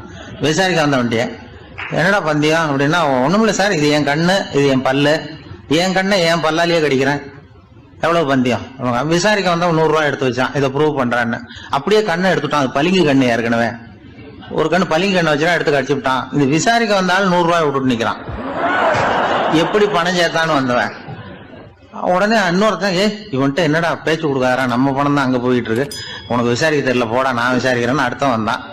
அது நீ ஒழுங்கா சொல்றேன், எப்படிடா பணம் சேர்த்தேன் சார், நீங்க கொஞ்சம் புத்திசாலியா தெரியுது அவரை விட, நீங்களாவது நம்புங்க சார், பந்தயம் கட்டி தான் பணம் சேர்த்தேன், நான் நம்ப முடியாது. அப்படின்னா உங்ககிட்ட இன்னொரு பந்தயம் கட்டட்டுமா அப்படின்றான். வேண்டாம், அவனை ஏமாத்தி விட்டேன் அதனால வேண்டான்றான். இல்ல சார், அவரு ஏமாந்தது பொய் கண்ணு, பளிங்கு கண்ணுன்னு தெரியாது, ஏமாந்துட்டார். இப்போ உங்ககிட்ட பந்தயம் கட்டுறது நெஜம் கண்ணு, இந்த பக்கம் பளிங்கு கண்ணு கிடையாது, நெஜம் கண்ணு, இதை பல்லால கடிக்கிறேன் அப்படின்னா அவன் ஒரு 100 ரூபாய் எடுத்து வச்சான். இவன் அப்படியே பல்செட்டை கட்டினான் தனியா, அப்படியே கட்டி கடிச்சு விட்டான். அதே விட்டுட்டான். இவன் உடனே 2 பேரும், இவன்கிட்ட பேச பேச நம்ம பணம் தான் அவன்கிட்ட போயிட்டு இருக்கு, இவன் எப்படி பணம் சேர்த்தான்னு கண்டுபிடிக்கிறதுக்கு டெல்லியில இருந்து வந்திருக்கோம், இவன் மேற்கொண்டு பேசாத, பேச பேச பந்தயம் கட்டுவான். திரும்பி போறதுக்கு ரயிலுக்கு டிக்கெட் சரியா இருக்கா பாடுறான்றான். அவன் கரெக்டா எண்ணி பார்த்து கரெக்டா இருக்கப்பா, மேற்கொண்டு பேசாத, அவன்கிட்ட நம்ம போயிடுவோம், போய் நம்ம அதிகாரிகிட்ட சொல்லிடுவோம்னு சொல்லி போயிட்டு வரேன் சார் அப்படின்னு சொல்லிட்டு மரியாதை போயிட்டாங்க. போய் டெல்லியில பெரிய அதிகாரிகிட்ட போய், சார் அவன்கிட்ட வந்து விசாரிச்சு பார்த்தோம் சார், தமிழ்நாட்டுல பந்தயம் கட்டி தான் பணம் சேர்த்தேன்னு சாதிக்கிறான், எங்ககிட்ட ஒரு 200 ரூபாய் வாங்கிட்டான் சார் அப்படின்னு. அவருக்கு கோவம் வந்துட்டுது. இந்தியாவுக்கே தலைமை அதிகாரி, இதுக்காகவாடா நீங்க இருக்கீங்க, எத்தனை பேர் இருக்கீங்க உங்களை மாதிரி ஜூனியர் ஆபீசர்ஸ் நம்ம ஆபீஸ்ல இந்தியா பூரா விசாரிக்கிறதுக்கு அப்படின்னா 30 பேர் இருக்கோம் சார். 30 பேருக்கு அனுபவம் பத்தாது, நான் இந்தியாவுக்கே தலைமை அதிகாரி, அனுபவம் ஜாஸ்தி, உங்களுக்கு ட்ரைனிங் கொடுக்கணும் எப்படி ஒருத்தரை விசாரிக்கிறதுன்னு. 30 பேரும் ஒரு ரூம்ல வந்து உட்காருங்க, ஒரு ஆள் போய் அந்த ஆளை தமிழ்நாட்டுல இருந்து நீங்க கூப்பிட்டுட்டு வா, வர்ற வரைக்கும் அவன்கிட்ட பேசாதீங்க, பந்தயம் கட்டுவான், மெதுவா கொண்டு வந்து நிறுத்து அப்படின்னா ஒரு ஆள் வந்து ஸ்பெஷலா கூப்பிட்டு போட்டான். இது மாதிரி மேடையில நிறுத்திவிட்டு ஒரு தலைமை அதிகாரி 30 ஜூனியர் அதிகாரிகள் அவங்களுக்கு பயிற்சி கொடுக்குறார். இவனை பார்த்து, ஒழுங்கா சொல்லு, எப்படி பணம் சேர்த்த, நான் இந்தியாவுக்கே தலைமை அதிகாரி, என்கிட்ட உண்மையை ஒத்துக்கிட்டீங்கன்னா உன்னை அப்ரூவர் ஆக்கிடுவேன் அல்லது தண்டனையை குறைப்பேன், அந்த அதிகாரம்லாம் என்கிட்ட உண்டு, ஒழுங்கா சொல்லு அப்படிங்கிறார். அவர், சார் நீங்க இந்தியாவுக்கே தலைமை அதிகாரி, அனுபவம் ஜாஸ்தி, நீங்களாவது நம்புங்க சார், நான் பந்தயம் கட்டி தான் பணம் சேர்த்தேங்கிறான். இங்கேயே வந்து இப்படி சாதிக்கிறேன், உன்னை நம்ப முடியாதரா அப்படின்னா உங்ககிட்ட ஒரு பந்தயம் கட்டட்டுமா நானா அவர்கிட்ட போய், வேணாண்டா என் ஆளை ஏமாத்தி விட்டேன் அப்படின்னா. இல்ல சார், அவங்க ஏமாந்தது என் உடம்ப பத்தின ரகசியம், என் கண்ணு பளிங்கு கண்ணுன்னு தெரியாது, நான் பல்செட்டு கட்டியிருந்தது தெரியாது, ஏமாந்துட்டாங்க. இப்ப நான் உங்ககிட்ட கட்டுற பந்தயம் உங்க உடம்ப பத்தின ரகசியம். என் உடம்புல என்னடா ரகசியம், முதுகுல, உங்க முதுகுல 1 ரூபா அகலத்துக்கு கருப்பா ஒரு மச்சம் இருக்கு, உண்டா இல்லையானா? இல்லேன்னு தெரியும் அவருக்கு. இல்லடா, நேத்து வரைக்கும் இல்ல சார், இப்ப இருக்குது மச்சம் அப்படின்னு. உடனே 100 ரூபாய் எடுத்து வச்சார் அவர் தலைமை அதிகாரி. ஒரு 100 ரூபாய் வச்சு சட்டையை கட்டி காட்டுறாரு, மச்சம் இல்ல. இவன் தோத்துட்டான், இங்கிருந்து போனவன். உடனே 200 ரூபாய் எடுத்து வச்சுக்கிட்டு, தோழர்களே இப்படிதான் ஒருத்தரை விசாரிக்கணும், என்கிட்ட இவன் ஏமாந்துட்டான் பாருங்க, துருவி துருவி விசாரிக்கிறதுன்னு சொல்றாங்களே இதுதான் அப்படின்னு விளக்கம் கொடுத்தார். அப்போ இவன் மெதுவா ஆரம்பிச்சானா, சார் இந்த பந்தயத்துல உங்களுக்கு 200 ரூபாய் லாபம், ஆனா இதே பந்தயத்துல எனக்கு 2900 ரூபாய் லாபம் சார் அப்படின்றான். என்னடா பண்ண அப்படின்னு கேட்டிருக்காரு. உங்களுக்கு தெரியாம இந்த 30 பேர்கிட்டையும் தனித்தனியா ஒரு பந்தயம் கட்டியிருக்கேன், 30 பேர்கிட்ட என்னடா பந்தயம் கட்டினேன்? ஒண்ணும் இல்ல சார், உங்க எல்லாரும் முன்னாடியும் உங்க மேலதிகாரியை சட்டையை கேட்ட வைக்கிறேன், உங்களுக்கு பந்தயம் கட்டினேன். போயிட்டு பூரா எனக்கு ஒரு 2,900 ரூபாய் ஆகணும். அவரு பார்த்தா அதிர்ச்சி ஆயிட்டாரு. தலைமை சார் நீங்க போங்க சார் அப்படின்னு சொல்லி ஒரு ஆளை கொண்டு போய் சாரை கொண்டு போய் மரியாதையா பக்கத்து ரூம்ல விட்டாங்க. இனிமே அவர்கிட்ட யாரும் பேசாதீங்க வாங்கன்னு சொல்லிவிட்டு, அதுக்கப்புறம் தோழர்களே இவர் பேச ஆரம்பிச்சாரு. தோழர்களே, இனிமே யாரும் தமிழ்நாட்டு பக்கம் விசாரிக்க போகாதீங்க. நீங்க யாராவது போறதுன்னா மத்திய பிரதேசம், உத்தரப்பிரதேசம், இப்படி எத்தனையோ பிரதேசம் இருக்கு, போயிட்டு வாங்க. தமிழ்நாட்டுக்கு மட்டும் போகாதீங்க, ஏன்னா அங்க போனா நம்ம பணத்துக்கு ஆபத்து வந்துருது அப்படின்னு சொன்னாருன்னு இந்த கதையை ரேடியோல சொன்னேன். இந்த கதையை உண்மை சம்பவமா சொன்னா அனுமதிச்சிருக்க மாட்டாங்க. இந்த நகைச்சுவைக்கு உள்ள மரியாதை என்னன்னா, அது ஒரு கதை மாதிரி உண்டு பண்ணி இப்படி சொன்னதும், இதுல என்ன என்னுடைய விசேஷம்னா, இந்த ஸ்கிரிப்டை வாங்கிட்டு வர சொல்லி மந்திரியினுடைய பிஏ வந்தார். ஒரு மந்திரி அப்ப இருந்தவர், அவர் பிஏ அடிக்கடி வருவார். வந்து இந்த போன நேற்று முந்தா நாள் ரேடியோவில் சொன்ன அந்த இன்னொரு தகவல் காப்பி ஒன்று வாங்கிட்டு வா அப்படி அப்படின்னு கூப்பிடுவார். மேடையில பேசுறதுக்கு எங்களுக்கு தேவை, உபயோகப்படும்னு கேட்பார். அவரு இந்த நிகழ்ச்சி வந்தப்போ உடனே அன்னைக்கு வந்துட்டார் அந்த பிஏ. இன்னைக்கு காலையில சொன்னீங்களே சார், மந்திரி கேட்கிறாரு மேடையில பேசுறதுக்கு அப்படின்னு. நான் அப்பதான் ஆச்சரியப்பட்டேன். பாருங்க, இந்த நகைச்சுவைக்கு உள்ள மரியாதை அவரே கேட்கிறார். சொல்லப்பட்டதே அவரை பத்தி தாங்கிறது தெரியாம அவரே எப்படி சொல்ல, அதுதான் சிரிப்புக்குள்ள மரியாதைங்கிறது. அது யாரை பத்தி சொல்றோமோ அவருக்கு தெரியாம கூட சொல்லலாம் அதை. அப்படி இது உண்மையில நடந்த சம்பவம். அந்த அமைச்சர் இப்ப இல்ல, உயிரோட எல்லாம் இருந்து வாங்கிட்டு இருந்தார். கிராமத்துல ஒருத்தன் தன்னுடைய நகங்களை வெட்டிக்கிட்டு இருந்தான். வெட்டி முடிச்சதும் ஒரு வயசானவர் அவனை பார்த்து, அதெல்லாம் அடுத்தவன் கண்ணில் படுறது மாதிரி போட்டுறாதப்பா, ஆபத்துன்னார். என்ன ஆபத்துன்னு கேட்டான் இவன். எவனாவது பில்லி சூனியம் வைக்கிறவன் எடுத்துட்டு போயிட போறான் அப்படின்னாரு அவர். வேண்டாத ஒருத்தனுக்கு ஏதாவது கெடுதல் பண்ணணும்னா உடனே மந்திரவாதியை தேடி போறது உண்டு. மந்திரவாதி என்ன பண்ணுவாருன்னா, யாருக்கு சூன்யம் வைக்கணுமோ அவனோட காலடி மண்ணு, முடி, நகம் இதையெல்லாம் அவனுக்கு தெரியாம எடுத்துட்டு வா அப்படிம்பார். இது மட்டும் இல்ல, அழுக்கு துணி, வேறு மனித உருவம் மாதிரி செய்யப்பட்ட பொம்மை, இதெல்லாம் கூட மந்திரவாதிகள் பயன்படுத்துறது உண்டு. இதெல்லாம் ஏமாத்து வேலை.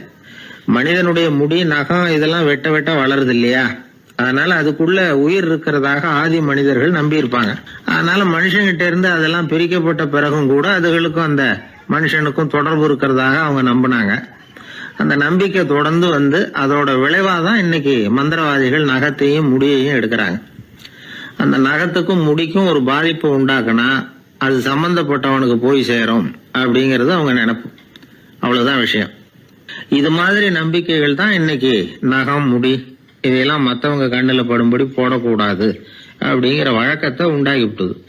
ஒருத்தர் பேரு என்னன்னு கேட்டு தெரிஞ்சுட்டு போய் அந்த பேரை வச்சு அவனோட ராசி பலனை கணிச்சு அவனுக்கு ஏற்பட இருக்கிற கெட்ட நேரத்துல அவனுக்கு சூன்யம் வச்சா அது உடனே பலிக்கும் அப்படின்னு ஒரு நம்பிக்கை. அது மட்டும் இல்ல, சூன்ய தகட்டுல பேரை எழுதி புதைக்கிறதும் உண்டு. இதனாலதான் பெண்கள் கணவன் பேரை சொல்லாத பழக்கம் ஏற்பட்டுதான். அதாவது பேரை கேட்டுக்கிட்டு போய் ஏதாவது கெடுதல் பண்ணிவிட்டா என்ன பண்றது அப்படிங்கிற பயம். அப்படி ஆரம்பிச்ச பழக்கம்தான் இன்னைக்கு ஏதோ மரியாதைக்காக கணவன் பேரை பிறர் முன்னிலையில சொல்றது இல்ல அப்படிங்கறது மாதிரி ஆயிட்டுது. மந்திரவாதிகள் நம்ம ஊர்ல மட்டும்தான் இருக்கிறாங்கன்னு நினைக்காதீங்க, உலகம் பூரா உண்டு. பிசி தீவில் வாழக்கூடிய மக்கள் என்ன செய்வாங்களாம் தெரியுமா? இது மாதிரி மாந்திரீகம், செய்வன, பில்லி, சூனியம் இதெல்லாம் தங்களை பாதிக்காம இருக்கிறதுக்காக வீட்டை சுத்தி அகழி வெட்டி அதுல தண்ணீரை நிரப்பி வச்சிருவாங்களாம். ஆஸ்திரேலியாவில் இருக்கக்கூடிய பழங்குடி மக்கள் கிட்ட ஒரு பழக்கம், ஏதாவது பழங்கள் சாப்பிட்டா அதோட விதையை தண்ணீர்லயோ அல்லது ஆத்துலயோ போட்டுருவாங்களாம். வெளியில போட்டுட்டா அதை எடுத்து செய்வினைக்கு பயன்படுத்திடுவாங்க அப்படிங்கிற பயம்.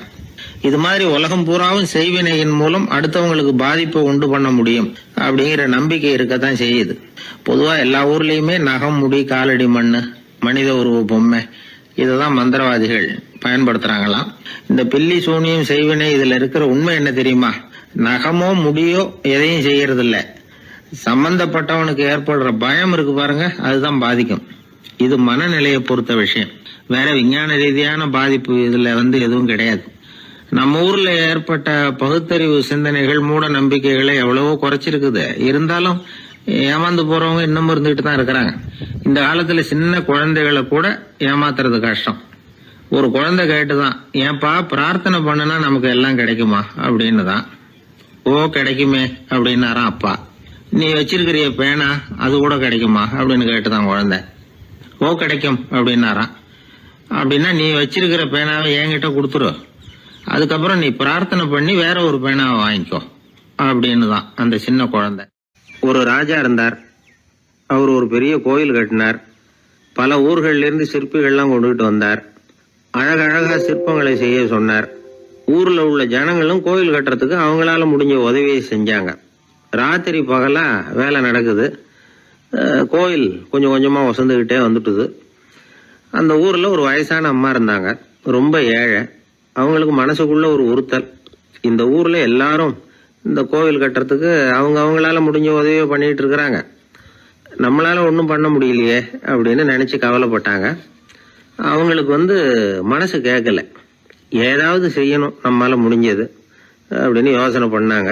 நல்ல வெயில் நேரத்துல சிற்பிகள்லாம் ரொம்ப சிரமப்பட்டு சிலை வடிச்சுக்கிட்டு இருக்கிறாங்கல்ல, அவங்களுக்கு அந்த நேரம் தாகம் எடுக்குமே, அதனால சிரமப்பட்டு ஒரு குடத்துல தண்ணியை எடுத்துக்கிட்டு அதை இடுப்புல வச்சுக்கிட்டு மெதுவா கொண்டுகிட்டு அங்க போறது அப்படின்னு முடிவு பண்ணிட்டு அந்த அம்மா போச்சு. அங்க போய் வேலை செய்யறவங்களுக்கு தாகம் எடுக்கிற போலாம் ஒரு கோவலையில தண்ணியை எடுத்து கொடுத்துக்கிட்டு இருக்கிறது. இப்படியே பண்ண ஆரம்பிச்சுட்டு அந்த அம்மா.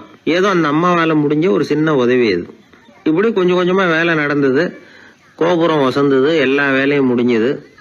இனிமே கடைசியா கற்ப கிரகத்தின் மேல விமானம் அமைக்க வேண்டியதுதான் பாக்கி. அந்த வேலையும் ஆரம்பமாச்சு. அந்த சிற்பிகள்லயே அனுபவசாலியான ஒருத்தர் இந்த அம்மாவை தேடிட்டு வந்தார். பாட்டி, உங்ககிட்ட இருக்கிற ஏதாவது ஒரு பொருளை கொடுங்க, அந்த விமானத்துல வைக்கலாம் அப்படின்னு நாங்க நினைக்கிறோம் அப்படின்னார். இந்த அம்மாவுக்கு ஒன்றும் புரியல. ஏதாவது இருந்தாவில கொடுக்கலாம், எதுவும் இல்லையே, என்ன பண்றது யோசனை பண்ணாங்க. இத பாருப்பா, என்கிட்ட என்ன இருக்கு, இந்த வாசப்படியில கிடக்குது, இந்த கல்லு தான் இருக்குது, வேணும்னா இதை எடுத்துட்டு போங்க அப்படின்னாங்க. உடனே அந்த கல்லை பேத்து எடுத்துட்டு போயிட்டாங்க அவங்க. அங்க போய் பார்த்தா என்ன ஆச்சரியம், அந்த விமானத்து உச்சியில கலசங்களை அமைக்கிறதுக்கான பிரம்ம எந்திரத்தை மூடுற கருங்கல் ஒண்ணு தேவையா இருந்தது. இவங்க எடுத்துட்டு போன கல்லு அதுக்கு ரொம்ப பொருத்தமா அமைஞ்சு போச்சு. ஏதோ அதுக்காகவே அளவெடுத்து செஞ்சது மாதிரி அமைஞ்சுட்டுது. அந்த கல்லையே அங்க அப்படியே பதிச்சுட்டாங்க. ஒரு வழியா கோவிலை கட்டி முடிச்சாங்க. அடுத்தது கும்பாபிஷேகம். அதுவும் ரொம்ப சிறப்பா கோலாகலமா நடந்து முடிஞ்சது. இவ்வளவையும் பார்த்த அந்த ராஜாவுக்கு மனசுக்குள்ள ரொம்ப பெருமையா இருந்தது. இவ்வளவு பெருசா இந்த கோவில் உருவாகிறதுக்கும் இவ்வளவு சிறப்பா இந்த விழா நடக்கிறதுக்கும் நாம தானே காரணம் அப்படின்னு மனசுக்குள்ள நினைச்சுக்கிட்டார். இப்படி நினைச்சுக்கிட்டே அன்னைக்கு ராத்திரி அரண்மனையில படுத்து தூங்கினார். உடனே ஒரு கனவு. ஆண்டவனே அந்த ராஜாவோட கனவுல வந்தார். ராஜா ஆண்டவனை வணங்கினார். இறைவா, உங்களுக்காக நான் கட்டி இருக்கிற கோவில் எப்படி இருக்குது, நல்லா இருக்குதா அப்படின்னு கேட்டார் ராஜா. அதுக்கு இறைவன் சொன்ன பதில் என்ன தெரியுமா, நீ கட்டின கோவில்ல அந்த கிழவியோட நிழல்ல நான் சுகமா இருக்கிறேன் அப்படின்னாராம். இப்படி சொல்லிவிட்டு கடவுள் மறைஞ்சுட்டார். கனவு கலைஞ்சது. ராஜா விசாரிச்சார், யார் அந்த கிழவி அப்படின்னு. எல்லாரும் விவரத்தை சொன்னாங்க. அப்பதான் ராஜா நினைச்சு பார்த்தார், இந்த கோவிலை நானே கட்டினதாக ரொம்ப பெருமைப்பட்டுக்கிட்டேன். ஆனா அந்த வயசான அம்மா வீட்டு வாசல்ல கிடந்த கல்லு அது இறைவனுக்கு சுகமான நிழல் கொடுக்கறதாக சொல்றாரு அப்படிங்கறத எண்ணி பார்த்தார். நான்கிற எண்ணம் நழுவி போயிட்டுதான். கோபுரம் எவ்வளவு பெருசுங்கிறது முக்கியம் இல்ல, குணம் எவ்வளவு பெருசுங்கிறது தான் முக்கியம். அந்த வயசான அம்மா நம்ம நாட்டுல வாழறது தான் நமக்கு உண்மையான பெருமை அப்படின்னு நினைச்சாராம் ராஜா. இந்த காலத்திலயும் ஒரு ஊர்ல ஒரு கோவில் கட்டினாங்க. எல்லா ஜனங்களும் அவங்களால முடிஞ்சதை செஞ்சாங்க. நம்மால ஒருத்தன் அந்த திருப்பணி குழு தலைவரை போய் பார்த்தான். நான் ஏதாவது ஒத்துழைக்கணுமா ஐயா அப்படின்னு ரொம்ப பணிவா கேட்டான். திருப்பணி குழு தலைவர் சொன்னார், இத பாருப்பா, இந்த கோவில் கட்டி முடிக்கிற வரைக்கும் உன்னுடைய ஒத்துழைப்பு எதுவும் தேவையில்லை. கட்டி முடிச்சு கும்பாபிஷேகம் ஆனதுக்கு அப்புறம் தான் உன்னுடைய ஒத்துழைப்பு ரொம்ப அவசியம் அப்படின்னார். அதுக்கப்புறம் நான் என்ன செய்யணும் சொல்லுங்கன்னா, இவன் இந்த சாமி சிலையை நீ திருடிட்டு போகாம இருக்கணும், அவ்வளவுதான் அப்படின்னாராம் அவர். ஆங்கிலேய ஆட்சி இந்தியாவில் நடந்துகிட்டு இருந்த காலம். மூதறிஞர் ராஜாஜி சேலத்துல வழக்கறிஞரா தொழில் நடத்திட்டு இருக்கிறார். அவர் ஒரு சமயம் தன்கிட்ட வேலை செஞ்சுக்கிட்டு இருந்த பணியாளர் ஒருத்தரை கூப்பிட்டார். இத பாருப்பா, இந்த அஞ்சல் தலைய இந்த தபால் கவர்ல ஒட்டிட்டு வா அப்படின்னு சொன்னாராம். அந்த ஆள் உடனே அந்த கவரையும் ஸ்டாம்பையும் வாங்கிட்டு போனார். பசை தடவி ஸ்டாம்பை கவர்ல ஒட்டினார். திருப்பி கொண்டுகிட்டு ராஜாஜி கிட்ட கொடுத்தார். இவர் அதை வாங்கி பார்த்தார். உடனே சிரிக்க ஆரம்பிச்சுட்டாராம். அவரால் சிரிப்பை அடக்க முடியல. அந்த பணியாளரை பார்த்து, ஏன்பா, நாங்க எல்லாரும் எவ்வளவோ பாடுபட்டு முயற்சி பண்ணி போராடிட்டு வர்றோம், ஆனா எங்களால முடியல, எங்களால முடியாத அந்த காரியத்தை நீ ஒரு நிமிஷத்துல செஞ்சுட்டியே அப்படின்னு சொல்லிவிட்டு மறுபடியும் சிரிச்சாராம். பணியாளருக்கு உடனடியா ஒன்றும் புரியல, என்னன்னு பார்த்தார். அப்புறம் ராஜாஜி சொன்னாராம், ஆமாப்பா நீ ஒரு நிமிஷத்துல பிரிட்டிஷ் மன்னரை வந்து கவுத்துட்டியே அப்படின்னாராம். அப்புறம் தான் விவரம் புரிஞ்சிருக்குது. அந்த பணியாளர் மன்னர் உருவம் இருந்த அந்த தபால் தலைய அந்த கவர்ல தலைகீழா ஒட்டி வச்சிருக்கிறார். அதை பார்த்துட்டு தான் ராஜாஜி அப்படி சொன்னாராம். இந்த நகைச்சுவை உணர்வு அவருக்கு இயல்பாவே இருந்தது. சேலத்துல வெங்கட சுப்பையர் அப்படின்னு சொல்லி ஒரு பிரபலமான வக்கீல், அவரும் ராஜாஜியும் ஒரு ஊர்ல பொதுக்கூட்டத்தை முடிச்சுக்கிட்டு திரும்பி ரயில்ல சென்னைக்கு வந்துகிட்டு இருக்கிறாங்க. ராத்திரி நேரம். வெங்கட சுப்பையர் ஜன்னல் ஓரமா உட்காந்து பயணம் பண்ணிட்டு இருக்கிறார். திடீர்னு ஒரு இடத்துல அவரோட கை கடிகாரம் நழுவி ஜன்னல் வழியா வெளியில வந்துட்டுதான். அவர் உயிருக்குயிரா பாதுகாத்து வச்சிருந்த வாட்ச் அது. ஏன் தெரியுமா? அவர் வக்கீல் ஆகிறதுக்கு முன்னாடி சென்னை கிறித்துவ கல்லூரியில பணியாற்றிக்கிட்டு இருந்தார். பணி முடிஞ்சு விலகிறப்போ அவர்கிட்ட படிச்ச மாணவர்கள்லாம் அன்புக்கு அடையாளமா ரொம்ப பிரியமா கொடுத்த கை கடிகாரம் அது. அப்பேற்பட்ட அன்பு பரிசை திடீர்னு இழந்து விடுறதுக்கு யாருக்குதான் மனசு வரும்? ஐயோ வாட்சி வெளியில விழுந்துட்டுதே அப்படின்னு பதட்டத்தோட சத்தம் போட ஆரம்பிச்சாராம். ராஜாஜி பக்கத்துலதான் உட்கார்ந்து இருக்கிறார். இருந்தாலும் இதை கேட்டுட்டு பதட்டப்படல, பதில் எதுவும் சொல்லல. அவர் பாட்டுக்கு என்னத்தையோ 1 2 3ன்னு எண்ணிட்டே வந்தாராம். வெங்கட சுப்பையர் ரொம்ப வேதனைப்பட்டிருக்கார். என்னங்க இது, என்னோட அருமையான கை கடிகாரம் நழுவி வெளியில விழுந்துட்டுது, அதுக்காக நான் தவிச்சுக்கிட்டு இருக்கிறேன். நீங்க என்னன்னா இதை கொஞ்சம் கூட காதுல வாங்கிக்காம குழந்தை மாதிரி என்னத்தையும் எண்ணிட்டே வர்றீங்களே அப்படின்னாராம். அப்பவும் ராஜாஜி ஒன்னும் பதில் பேசல. அவர் பாட்டுக்கு விடாம எண்ணிட்டே வந்தார். அடுத்த ஸ்டேஷன்ல வண்டி நின்னுது. ராஜாஜி ஸ்டேஷன் மாஸ்டரை கூப்பிட்டார். அவர் வந்ததும் அவர்கிட்ட சொன்னாராம், சார் எங்களுக்கு ஒரு உதவி செய்யணும். நாங்க வர்ற வழியில என் நண்பரோட வாட்ச் வெளியில விழுந்துட்டுது. அது விழுந்த இடத்துல இருந்து தந்தி கம்பங்களை விடாம எண்ணிக்கிட்டே வந்திருக்கிறேன். இவ்வளவு கம்பங்களுக்கு அப்பால அது கிடக்கும். தயவு பண்ணி யாரையாவது அனுப்பி அதை தேட ஏற்பாடு பண்ணுங்க. அது கிடைச்சுட்டுதுன்னா எங்களால முடிஞ்ச அன்பளிப்பு தர்றோம். அது மட்டும் இல்ல, எங்களுக்கு ஒரு லெட்டர் போடுங்க கிடைச்சுட்டுதுங்கிற விவரத்தை, நாங்க வந்து வாங்கிக்கிறோம் அப்படின்னு எல்லாம் சொன்னாங்களாம். அப்படின்னு சொல்லி முகவரியெல்லாம் கொடுத்துட்டு வந்துட்டாங்க அவங்க. கொஞ்ச நாள்ல அந்த கடிகாரமும் வந்து சேர்ந்துட்டு தான். இது எதுக்கு சொல்றாங்கன்னா, பதற்றம் அடையக்கூடாது அப்படிங்கறது ரொம்ப முக்கியம். பதற்றம் அடையக்கூடிய நேரத்துல கூட அறிவை சிதற விடாம செயல்படுத்துற சாமர்த்தியம் எல்லாருக்கும் சுலபமா வந்துடாது. அவரோட நகைச்சுவை உணர்வுக்கு இன்னொரு உதாரணம். ஒரு தடவை அவரை பாக்குறதுக்கு ஒரு நண்பர் வந்தாராம். என்னப்பா பண்ணிட்டு இருக்கிற அப்படின்னு விசாரிச்சிருக்கார் ராஜாஜி. இப்ப நான் நிறைய கதை கட்டுரை எல்லாம் எழுதுறேன் சார், புத்தகம் போடுறேன் அப்படின்னாராம் வந்தவர். அப்படின்னா சாப்பாட்டுக்கு என்ன பண்ற அப்படின்னு கேட்டாராம் ராஜாஜி. இங்க எழுத்த நம்பி யாரும் காலம் தள்ள முடியாதுங்கறத அவ்வளவு தெளிவா அவர் புரிஞ்சு வச்சிருக்கிறார். என்னுடைய நண்பர் ஒருத்தர், அவர் விரல்ல நகமே இருக்காது. என்ன காரணம்னு நினைக்கிறீங்க? எல்லாத்தையும் அவரே கடிச்சு துப்பிடுவார். அப்படி ஒரு பழக்கம். சின்ன குழந்தைகள் நகம் கடிக்குது, விரல் சூப்புது. இதுக்கு என்ன காரணம் தெரியுமா?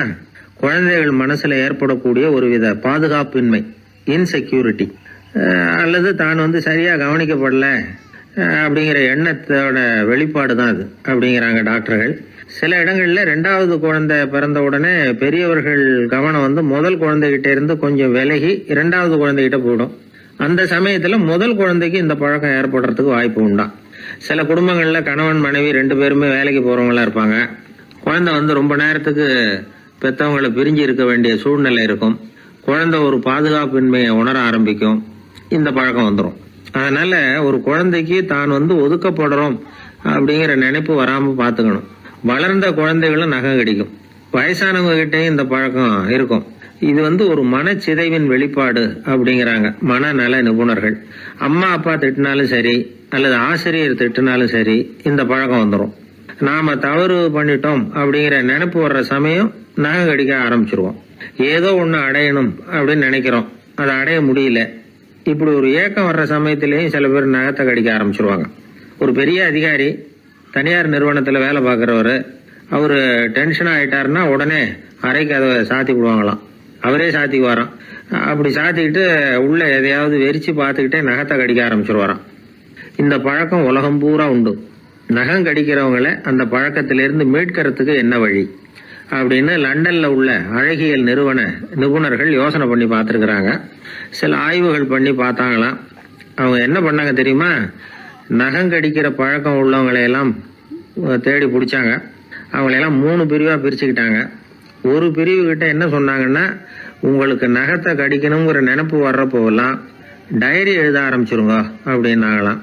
இன்னொரு பிரிவு கிட்ட உங்களுக்கு அந்த நினைப்பு வர்றப்போவெல்லாம் உங்க நகத்துக்கு வண்ணம் பூச ஆரம்பிச்சிருங்க, அழகுபடுத்த ஆரம்பிச்சிருங்க, நெயில் பாலிஷ் போடுறாங்களே அது மாதிரி, அப்படி ஒரு யோசனை சொல்லியிருக்காங்க. 3வது குழுவினர்கிட்ட உங்களுக்கு நகத்தை கடிக்கணுங்கிற எண்ணம் வர்றப்போவெல்லாம் விரல்களை இறுக்கமா மூடி வச்சுக்கிட்டு வேற விஷயங்கள்ல கவனம் செலுத்துங்க அப்படின்னு சொன்னாங்களாம். இப்படி 3 வித முயற்சி பண்ணி பார்த்ததுல கடைசியா அவங்க என்ன கண்டுபிடிச்சாங்க தெரியுமா? 3வது குழு செஞ்சதுல நல்ல பலன் கிடைச்சதாம். அதாவது நகம் தெரியாதபடிக்கு விரலை இறுக மூடிக்கிட்டு வச்சுக்கிட்டோம்னா அந்த பழக்கம் மாறுதான். அப்படி இருந்தவங்க கிட்ட இந்த நகம் கடிக்கிற பழக்கம் மெதுவா குறைஞ்சு போச்சான். அதனால நகம் கடிக்கிற பழக்கம் உள்ளவங்க இதை முயற்சி பண்ணி பார்க்கலாம். ஒரு ஆள் இருந்தார், அவருக்கு எப்ப பார்த்தாலும் நகத்தை கடிச்சுக்கிட்டே இருக்கணும், அப்படி ஒரு பழக்கம். அதனால அவர் விரல்ல எப்பவும் நகை இருக்கிறது இல்ல, விரல் இருக்கிறதே பெரிய ஆச்சரியம். அவருக்கு திடீர்னு உடம்புல அரிப்பு, சொரிஞ்சிக்க முடியல, அரிப்பும் நிக்கல. 1 வாரம் தொடர்ந்து கஷ்டப்பட்டார். கடைசியா ஒரு டாக்டர் கிட்ட ஓடினார். அவர் எல்லாத்தையும் விவரமா கேட்டுக்கிட்டு கடைசியா கொஞ்சம் மாத்திரை கொடுத்து வேலைக்கு 1 சாப்பிடு அப்படின்னாராம். இந்த மாத்திரை எதுக்கு டாக்டர்? அரிப்பு நிக்கிறதுக்கா அப்படின்னாராம். இல்ல நகம் வளர்றதுக்காக அப்படின்னாராம் இந்த டாக்டர். ஒரு கோவில்ல ஆன்மீக சொற்பொழிவு நடந்துகிட்டு இருக்குது. ஒரு பெரியவர் பேசிக்கிட்டு இருக்கார். கடவுளை பத்தியும் சொர்க்கத்தை பத்தியும் மனுஷனை பத்தியும் அவர் விவரமா பேசுறார். எல்லாரும் உட்கார்ந்து கேக்குறாங்க. அந்த கூட்டத்துல ஒரு தத்துவ ஞானியும் உட்கார்ந்து இருக்கிறார். அவரு அவருடைய நண்பர். பேசி முடிச்சதும் அந்த பெரியவர் மேடையை விட்டு இறங்கினார். நேரா அந்த தத்துவ ஞானி கிட்ட வந்தார். எப்படி இருந்தது என்னுடைய பேச்சு அப்படின்னு கேட்டார். நீங்க பேசினது ஒண்ணுக்கு ஒண்ணு முரண்பாடா தெரிஞ்சது அப்படின்னாராம் இவரு. நான் என்ன அப்படி தப்பா பேசிவிட்டேன் அப்படின்னாரா அவரு. கடவுளை நம்புகிறவன் சொர்க்கத்துக்கு போவான்னு சொன்னீங்க, அப்புறம் நல்ல விதமா வாழறவன் சொர்க்கத்துக்கு போவான்னு சொன்னீங்க அப்படின்னாராம். இதுல என்ன முரண்பாடுன்னு கேட்டிருக்காரு அவர். இதுலதான் முரண்பாடு தெரியுது எனக்கு. அதாவது இங்க ஒருத்தன் எல்லா தப்பும் பண்ணிட்டு இருக்கிறான், அவன் கடவுளை நம்பினான்னா அவன் சொர்க்கத்துக்கு போவானா? இது என்னுடைய முதல் கேள்வி. இல்லைன்னா ஒருத்தன் எந்த தப்பும் பண்ணல, ரொம்ப ஒழுங்கா வாழ்ந்துகிட்டு இருக்கிறான், ஆனா அவன் கடவுளை நம்பல, அவன் என்ன நரகத்துக்கு தான் போவானா? கடவுள் நம்பிக்கை உள்ள ஒரு திருடன் என்ன ஆவான், எங்க போவான்? கடவுள் நம்பிக்கையே இல்லாத ஒரு நல்லவன் என்ன ஆவான், எங்க போவான்? ஒருத்தன் இங்க கடவுள் நம்பிக்கையோட வாழறது முக்கியமா அல்லது நல்லவனா வாழறது முக்கியமா? இதுதான் இவர் கேட்ட கேள்வி. இதை கேட்டதும் அந்த பெரியவர் குழம்பி போட்டார். அவர் சொன்னது நியாயம் தானே. கடவுளை நம்புறவன் தான் சொர்க்கத்துக்கு போவான்னா பேசாம கடவுளை நம்பிக்கிட்டு இந்த உலகத்துல எல்லா தப்பும் பண்ணிட்டு இருக்கலாமே. பேச்சாளர் குழப்பத்தோட வீட்டுக்கு போனார். படுத்து தூங்கினாரு. ஒரு கனவு வந்தது. கனவுல அவர் ஒரு ரயில்ல வேகமா போயிட்டு இருக்கிறார். எதிரில் உட்கார்ந்து இருக்கிறவரை பார்த்து நாம இப்ப எங்க போறோம்னு கேட்டார். சொர்க்கத்துக்கு போயிட்டு இருக்கிறோம் அப்படின்னாங்களாம். ரயில் போய் நின்னுது. இவர் இறங்கினார்.